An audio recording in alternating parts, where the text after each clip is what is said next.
Welcome to another episode of The Story Pillow. Today, we share a heartfelt story about loyalty, love, the deep bond between a shepherd and his dog. In Old Sultan, a shepherd plans to cast aside his faithful dog, Sultan, as the dog grows older and loses his usefulness. But Sultan has more surprises in store. Now, let's begin with Old Sultan from Grimm's fairy tales by the brothers Grimm. A shepherd had a faithful dog called Sultan who was grown very old and had lost all his teeth. And one day when the shepherd and his wife were standing together before the house, the shepherd said, "I will shoot Old Sultan tomorrow morning, for he is of no use now." But his wife said, "Pray let the poor faithful creature live. He has served us well a great many years, and we ought to give him a livelihood for the rest of his days." "But what can we do with him?" said the shepherd. "He has not a tooth in his head, and the thieves don't care for him at all. To be sure, he has served us, but then he did it to earn his livelihood. Tomorrow shall be his last day. Depend upon it." Poor Sultan, who was lying close by them, heard all that the shepherd and his wife said to one another, and was very much frightened to think tomorrow would be his last day. So, in the evening, he went to his good friend the wolf, who lived in the wood, and told him all his sorrows, and how his master meant to kill him in the morning. "Make yourself easy," said the wolf. "I will give you some good advice. Your master, goes out every morning very early with his wife into the field, and they take their little child with them and lay it down behind the hedge in the shade while they are at work. Now do you lie down close by the child and pretend to be watching it, and I will come out of the wood and run away with it. You must run after me as fast as you can, and I will let it drop. Then you may carry it back, and they will think you have saved their child, and will be so thankful to you that they will take care of you as long as you live." The dog liked this plan very well, and accordingly so it was managed. The wolf ran with the child a little way. The shepherd and his wife screamed out, but Sultan soon overtook him and carried the poor little thing back to his master and mistress.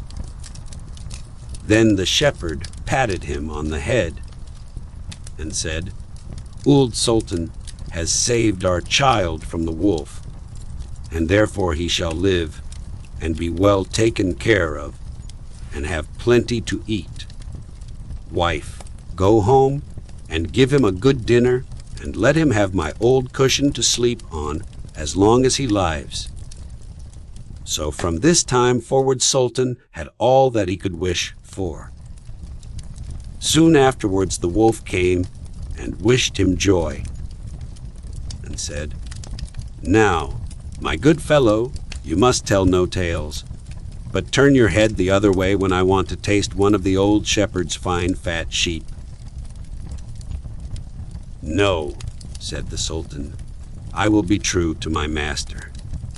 However, the wolf thought he was in joke, and came one night to get a dainty morsel.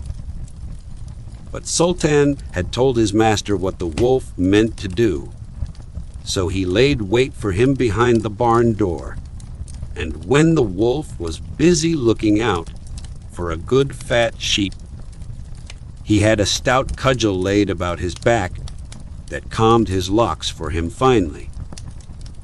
Then the wolf was very angry and called Sultan an old rogue, and swore he would have his revenge.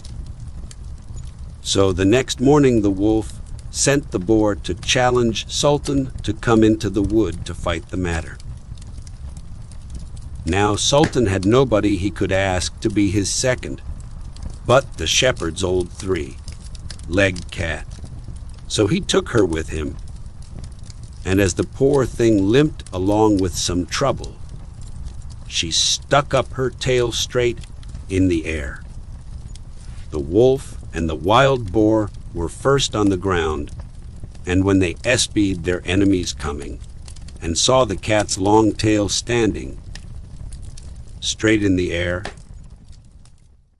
they thought she was carrying a sword for Sultan to fight with. And every time she limped, they thought she was picking up a stone to throw at them. So they said they should not like this way of fighting. And the boar lay down behind a bush, and the wolf jumped up into a tree. Sultan and the cat soon came up and looked about and wondered that no one was there. The boar, however, had not quite hidden himself, for his ears stuck out of the bush, and when he shook one of them a little, the cat, seeing something move and thinking it was a mouse, sprang upon it and bit and scratched it, so that the boar jumped up and grunted and ran away, roaring out, "Look up in the tree, there sits the one who is to blame." So they looked up and espied the wolf sitting amongst the branches, and they called him a cowardly rascal, and would not suffer him to come down till he was heartily ashamed of himself, and had promised to be good friends again with Old Sultan. And so Old Sultan proved that even in his old age, his loyalty and wisdom were invaluable. He outwitted those who doubted him and found a place of happiness and security for the rest of his days. Thank you for listening to Old Sultan. Until next time, sweet dreams and good night.